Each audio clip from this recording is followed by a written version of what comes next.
All right, we are live. We are live. So I guess I can go ahead and lead with the obvious question. At the time of recording this video, it's November 6th, a day after our presidential elections here in the States, and Trump has won. How do He you did. feel? Honestly, I am I'm happy. I'm happy that he won. I am I was prepared for it to go either way. Honestly, like I didn't really know how things were going to pan out. Um, and I had peace with it going either way, and I knew I would regardless. Yeah, I- personally, I think, Kamala was an unfavorable candidate in a lot of ways. And I didn't see, a future for this country under her leadership that was positive, Hmm. um, for a lot of reasons. But I also have my reservations about the presidency and knowing that it's not the end all be all.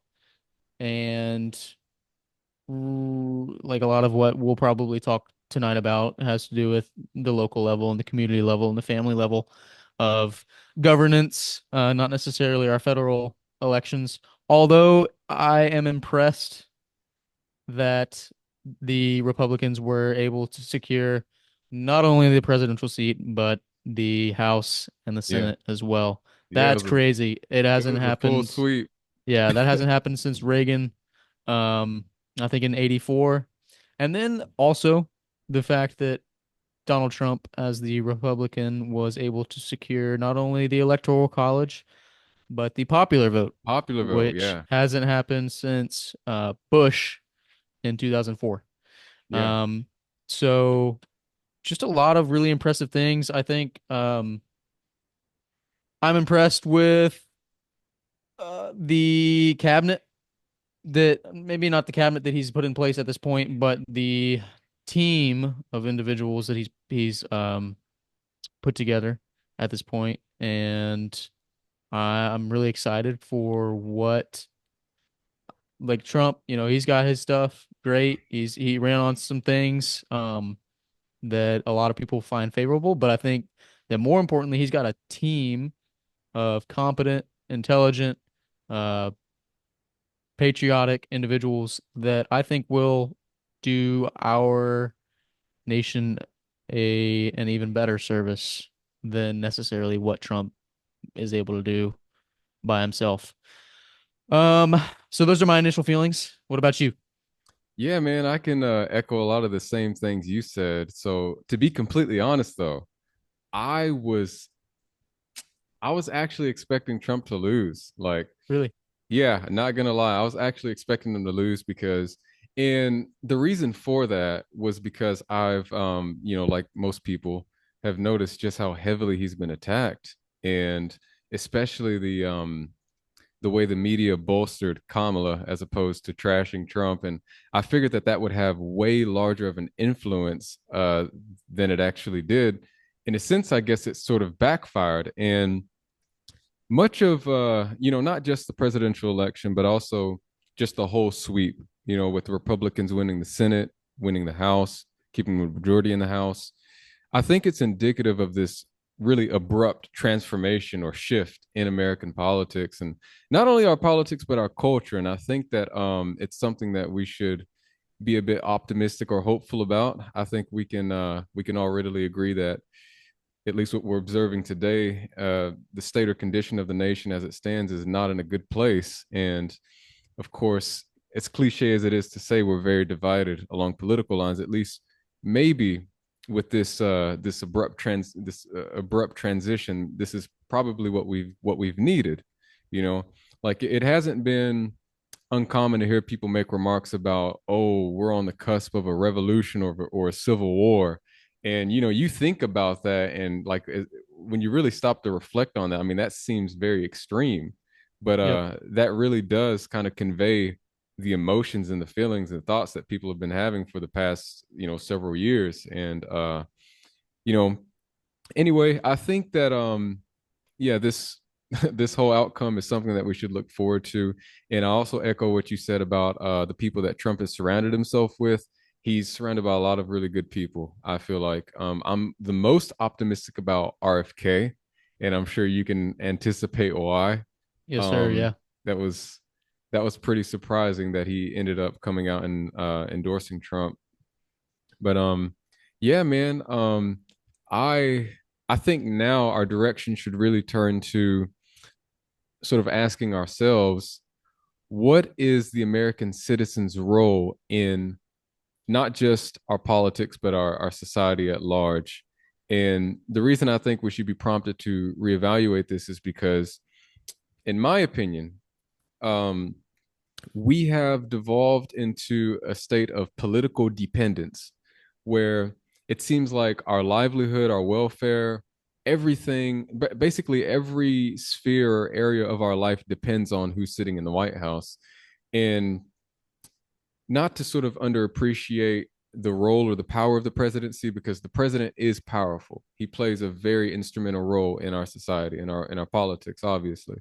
But the idea that everything boils down to his decisions, to the executive power, is just, it's not democratic. I mean, that's, if the founding fathers wanted us to be a monarchy, they would have instituted a monarchy, but they didn't create that. They created a egalitarian democracy, and so I I've and this is a tentative opinion of mine, but the opinion that I've held to, that I've explained to you in the past, is I think that instead of focusing so much on how we vote in these, high stakes elections, we should focus or put more emphasis on how we live, our way of life, our culture. Yep. And so, what are your thoughts on that? Well, yeah, I couldn't agree more. I think that what a lot of the political climate has served to do for, um, let's just call them the left. I'm just going to blanket the left into one group, is that we've become far too reliant on certain institutions for our information. And I think that has served to group in people into this. It's like the mind virus. It's like this hive of individuals that they hear something and then it's just, once you hear it repeated over and over, it's like, okay, well, that must be fact. That's factual to me. And I think we've seen in the aftermath of the election and even prior to the election is, it can become an emotional thing for people. It can become their source of hope and meaning. And that's just bizarre. That's a bizarre way to live. And I know you and I, we don't live that way. Um, we don't live on the backs of somebody winning or losing an elected seat. And it, I think that is what this new, um, hopefully this new, what do you call it? Phase Uh, or chapter or well, the Trump presidency, like his cabinet, this new administration is going to usher in is more of a, let's get focused back on the individual. hmm, Because I think what they'll come in and do is not only are we looking to fix some of the larger issues at hand, like the current standing of America in the eyes of the world. I think we're probably at the weakest point, we've ever been at in terms of like global strength. And I'm in no way a proponent of uh imperialism or globalism or hmm. America needing to be at the helm of anything. I think we should actually remove ourselves from a lot of the globalist things that we participate in. Um, but I think this new administration, what they'll serve to do is fix a lot of those problems at the federal level, at the national level, but also, like you pointed out, RFK, get back to what are we as individuals feeding ourselves, not only nutritionally, but spiritually. And what are we feeding our children? What are we educating our children on? Education, yes, yeah. Yeah, and I'm sure the likes of Elon Musk and Vivek Ramaswamy will echo this is what are our institutions for higher education doing to serve the American people? Are they really promoting free thought, or are they promoting an agenda on the backs of federal funding and, you know, getting people in, getting people out? Yeah. Like, Yeah. so I think it's the Eminem song where he's like back to reality. I think it's going to be something like that. We're coming back to reality. Oh, there We're goes gravity. Yes, exactly. So we're pulling ourselves back from, and I was actually talking with a friend prior to this call, or to this podcast, and he was saying how the pendulum swings in both ways. So Oh this yeah. is this is a good opportunity for Americans to take what has happened in the last 4 to 8 to 12, whatever, how many years you want to put on it, where we really just started to turn from, I don't want to say like traditionalism, but just like normalcy Mm. into, and normalcy is even kind of out there. Um, just where this But I almost see in where back. I see what Go you're ahead. getting at though. I mean, there's certain first principles that we need to get back to. Yeah. Especially with respects to social problems, like it just astounds me that in our lifetime, like 2020, what is this, 2024, this year's almost over. That's crazy. Crazy, dude. But in Yeah. our lifetime, we've seen a level of racial division that is just astounding, like absolutely astounding when you think about it. And it's stuff like that that I think is indicative of the fact that we have strayed from the first principles. And so when you say normalcy, that's kind of what I interpret it as is we need to get back to the first principles. Like, do we truly believe that a person should be judged on the basis of their character, on the content of their character, and not the color of their skin? And it seems that for the past however so, I think it's safe to say a little over a decade and a half, we've shifted from holding true to that to sort of doubting it, and in some cases just outright denying it and endorsing the sort of opposite view, which is that your race does matter and it amounts to everything, and your race determines everything about you. You know, Yep. and that's just a single example. But there's a whole host of things that I would classify as first principles that we should strive to get back to, aspire to get back to. Now, there was another thing that you said earlier that I thought was of very very great interest, and it concerns something that you and I have in common. Actually, probably the greatest thing we have in common, or at least it sort of alludes to the greatest thing we have in common, and that is that you said that you and I, for example, just personally, we don't put all of our faith or hope in politics. That is, who's going to win an election, right? Right. And the reason for that is because we're both Christians, right? Like we both believe in Christ. And so it sort of raises a interesting point, or several interesting points. I think the foremost one being, what are Christians' roles? What are Christians' role in politics, in American politics? And it's something that you and I have discussed at length in the past. Something that I actually changed my opinion on quite recently. As I told you a few weeks ago, Yep. this election was the first election I ever voted in, and actually quite an abrupt shift for me, because I'd always held to the opinion that voting doesn't really matter. Like it doesn't really amount to anything. Like it really makes no difference, whether I vote or whether I don't vote. And this was the first time in my life that I felt differently, and so my actions reflected that difference in belief. And so, my question to you is in retrospect and hindsight, after seeing the results, the outcome of this election, what do you think going forward is the role of Christians in America, and especially in American politics? Well, I think Christianity and maybe religion in general is only one of our last defenses or adherences to morality. Um, and if America is to continue to be the beacon of light that it has been historically, in terms of not only just general welfare and success and freedom that we've been to most of the world. Um, but also um like the prosperity, but the uh on the flip side, the way that we're kind of givers. Like naturally, America is a giving nation. We give. Uh-oh, my microphone changed. Can you still hear me? Yeah, yeah, yeah.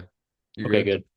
good. Um, but anyways, I think if we're to continue to adhere to that as and use that as a way forward, then we as Christians have to. I kind of lost my train of thought, but essentially, what it is we have to continually be involved Mm. in politics, and maybe not to the degree that like we bolster Christianity as our platform for running a campaign on, but rather that we get involved, kind of like I was saying earlier, we get involved at the local level, we get involved and bolster our churches, our fellow man, our fellow woman. Mm. Um, I think so. To be transparent, I voted in the for the first time in the 2018 elect. No, sorry, the 2020 election. Mm. Um, I voted for the second time in the 2022 election, the midterm, Midterm. and then for the third time this past election. And I think Christians, and I don't know if this is true for you, but this is definitely true for the environment in which I grew up, in terms of Christianity. But we sort of remove ourselves from the equation, or we can tend to, because it's like, well, God has control. He's going to institute who he needs to institute into power. And you voting, say you were to, so like, for example, in 2020, I voted for Trump. He didn't win the presidency, or he didn't win that seat. Some of the people I did vote for on like the state level won, but by and large, the person that is the face of our country uh, didn't win. So, you know, did I go against God's will for this nation? I would say no. I would say no on the back of, because that brings up the larger question: why should we then participate in any decision? Why then should I choose to start a business if God's will for me was to work or get an education and work as this? Um, you know, I'm sure God might make it evident to me along the way, but it's like I think God gives grace to us participating in what we think is right, even if his plan ultimately, because I mean, we can't even fathom the way in which he works. I mean, he exists literally as outside of reality. Um, he he he looks in at reality, and I'm sure it's pennies on the dollar to what he experiences, right? Right. Um, if not more, far more. It's incomprehensible. Anyways, um, and I'm realizing that this took a religious turn, but I think that's okay. Um, Yeah, that's perfect. yeah, I have no qualms about it. I'm sure other people would think differently. I'm interested to kind of hear you reiterate some of your reasonings to yourself about, why it was like, I think I'm going to vote now, as opposed to the opportunities that I had to vote in the future. Yeah. Or sorry, in So the past. yeah. So the biggest motivator was literally just a conviction, the feeling of a duty to my fellow citizens. Like that's literally what it was. Like I know so many people like personally who are so passionate about our politics and very passionate about who's sitting in the White House.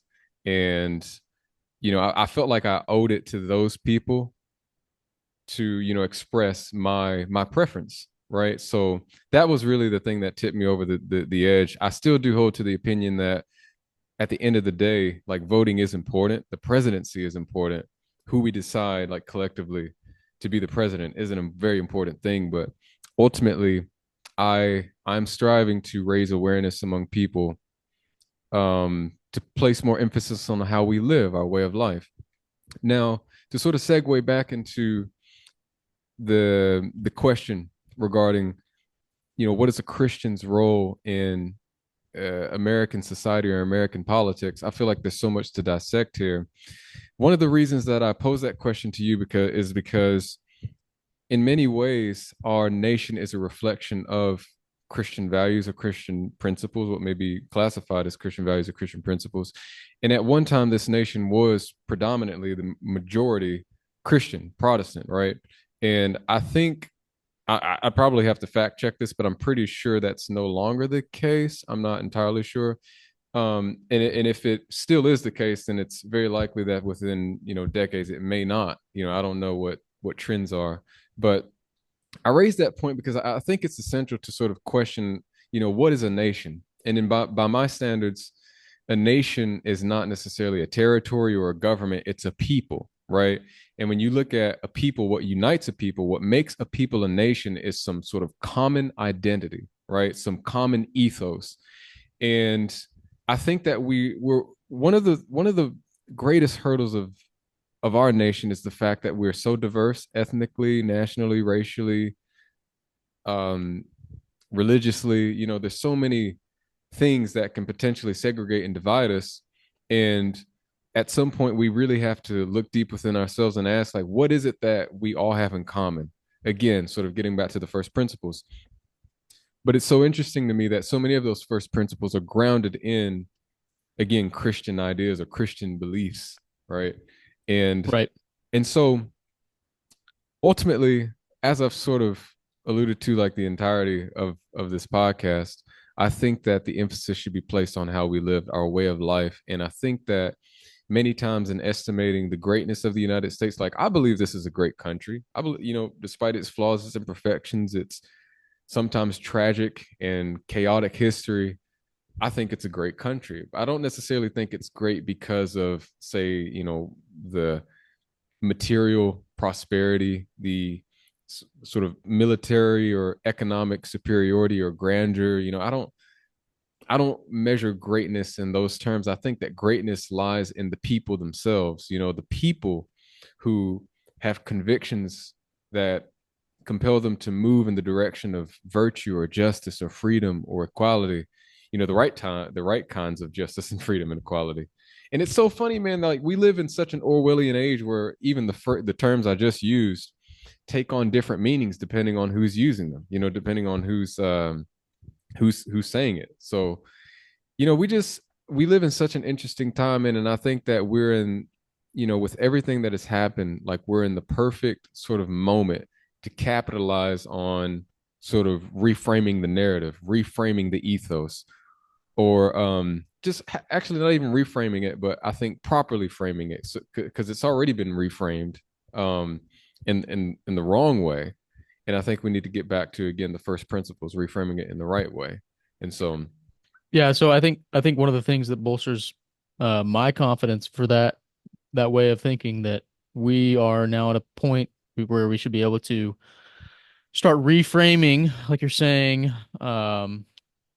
you know, the meaning behind a lot of those ideas, is that we have now ushered in an administration that hopefully stands upon, what they set out to accomplish, which in large part has to do with the freedom of speech, freedom of ideas, um, just that each individual should be able to determine how they want to live for themselves and how they would like to raise a family and how they would like to affect a community.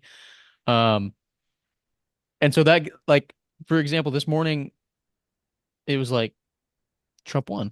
Okay. What's next? Like I myself as the individual know that I'm not going to really have anybody looking over my shoulder for the next 4 years, assuming that they do the things that they've said they're going to do. And it really is time to like step up and to prosper, to affect good change. And I think, I mean, and that's, coming from a Christian stance. Um, so maybe that's our responsibility as Christians is to take what we've been afforded, which is hopefully the lack of persecution and the lack of ostracization, right? Um, and go out and love people and change for the good. Yeah, pursue the kingdom of heaven here on Right. earth. Yeah. Um, man, you know, my attention when you were talking, my attention turned right back to the part about our role as Christians and the fact that, for most of us, I think we do feel we do feel a commandment. We do understand that there's a commandment to be separate from the world, right? But we're still in the world. And so I got to thinking about it this way. A Christian's involvement in politics is really a Christian's involvement in his or her community, and I know I explained this to you several weeks ago, my thoughts on this topic, that our politics has become so big and impersonal.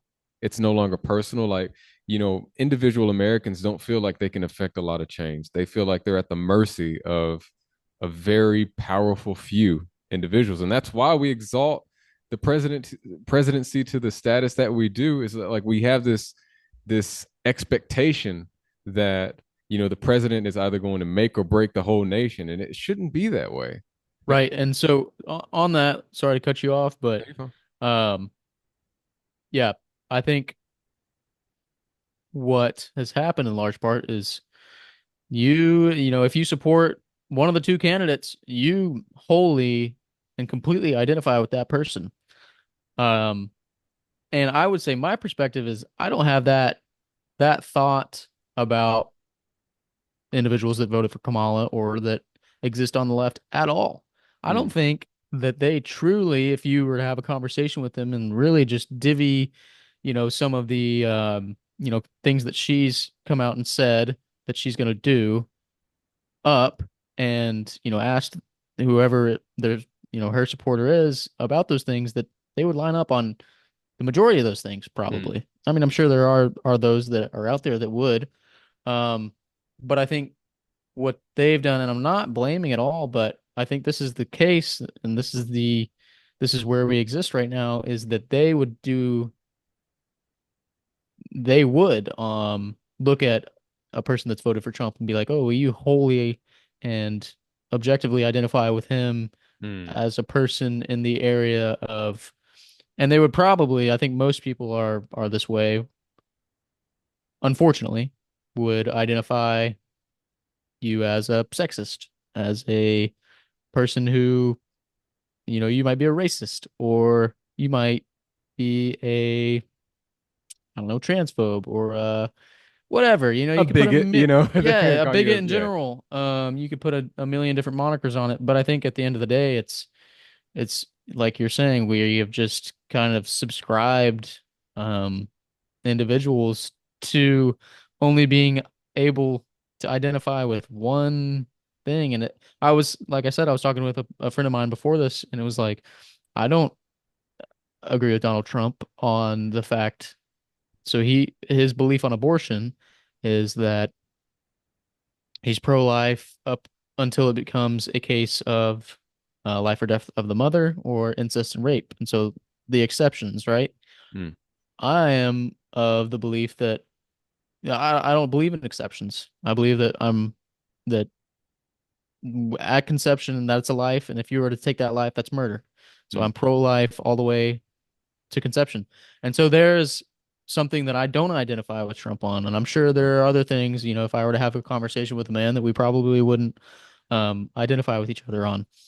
So I think that's another unfortunate place that we've come to in our political climate. mm. Um, I'm curious to hear if you would agree.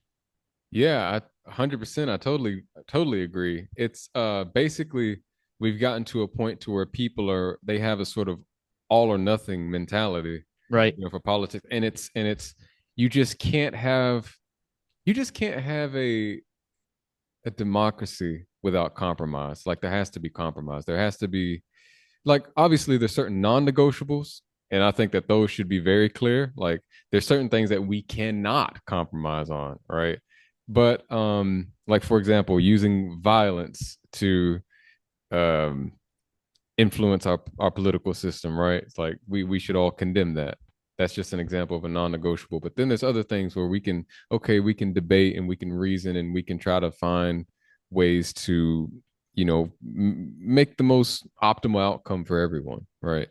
And so, man, another thing that I'm surprised I didn't mention this earlier, but earlier when I was talking about this being an opportunity for us to, as a nation, collectively sort of reevaluate what our ethos is. Oh man, come on. One sec. Geo's light went out in his room. All Yeah, right, it's it's back. automatic lights. If you're not moving, then they go out. Sitting still for too Sitting long. still too long. Anyway, reevaluating the ethos of this nation and sort of asking ourselves like for what end do we do the things we do? And I think that I speak for everyone when I say what I'm about to say next, and that is our children. Like the only reason that we do what we're doing right now is for future generations. And I think that I would dare to say for several over the course of several past decades, many generations sort of neglected that. They neglected how they were going to be harming future generations. I think the most iconic example of that is just the national debt. Like I say we, like I had nothing to do with it, but just fiscal irresponsibility alone put such an enormous financial burden on just the ordinary working class citizen. And it's just like that level of consideration of just saying to ourselves, like, okay, like we may want to spend XYZ, $1 billion on this thing, but let's consider like, is that going to place an undue burden on our children? Like, will we be able to repay that off? Like, I don't know who it was. I think some president said every generation, maybe it was Jefferson, every generation should be responsible for paying off their debts. Every generation of Americans should pay off their debts. Like you shouldn't have your great great grandchildren paying off debts that you amassed. And so sometimes I look at the state of this country, man, and I don't want to sound cynical or pretentious when I say this, but I've asked myself this question. It's a rhetorical question, and it goes like this. It's like, did our founding fathers fight and die so that we could become a bunch of fat, lazy, consumerist, consumers? Like, is that why they Right. sacrifice? Is just so that we could live and be prosperous and be happy? And I'm not saying that we shouldn't want to have a prosperous free nation. Like that's obviously not the conclusion to derive from that, but the point is that like we at some point we have to recognize like, okay, there are some things that are more important than just happiness for its happiness sake, or consumerism for consumerism's sake. And I feel like for so long our ethos as Americans has been just so oriented around consumerism, materialism. We identify our greatness with these things that are, ultimately superficial.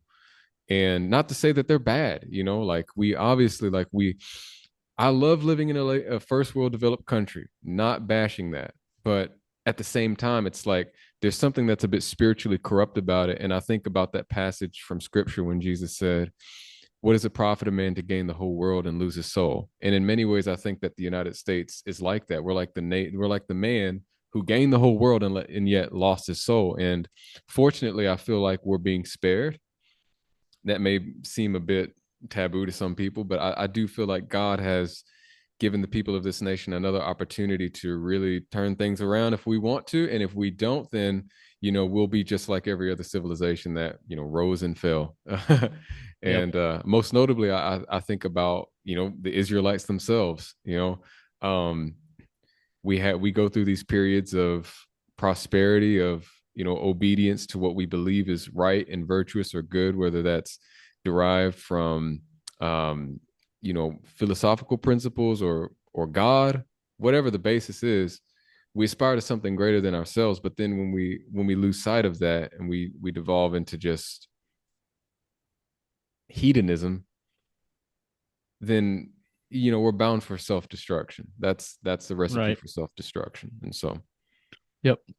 Yeah, and I want to jump back to a point you made about just materialism, just generally this way that we almost expect to live. I'm not saying necessarily you and I, but Americans we expect to live is a, what you can deduce materialism and the like to is pretty much just self-centeredness, right? It's just, mm, it's all about me in the moment. Um, like you said, we're not considering the the welfare of future generations or our effect on future generations. And I think, okay, kind of back to the sacrifice of the founding fathers is they understood that, I mean, obviously they made sacrifices on their part, but I think one thing that probably goes unsaid, in large part, is that every generation has to make sacrifice for the next. And it's not yes. necessarily a bad thing. I mean, No, it's not. if anything, it's not a bad thing, right? Mm. If anything, it teaches I'm not just doing this for me. There's something beyond, and it's hard. I think I think, America, like you're saying, was maybe still is in a vulnerable position where we have a lot of people that are just generally self-centered. And I'm not saying I'm perfect. I'm definitely imperfect and I'm right there with you. am selfish, right? But maybe this is a moment where we can reframe our self-centeredness into actually considering the long-term welfare of this country, especially when we know like there are destructive principles at hand that many people believe and are willing to implement for the long term, and it's not good. It's like you said, it's what causes great civilizations to fall. And yeah, I think you're correct. I don't know what God's ultimate plan is, obviously, for this nation. But by this election, maybe we were spared. Maybe we were spared Maybe we were. another opportunity to be a light. And honestly, what that could be is it's just an opportunity to continue to spread the good news of the kingdom of God and Jesus Christ, God's That's son.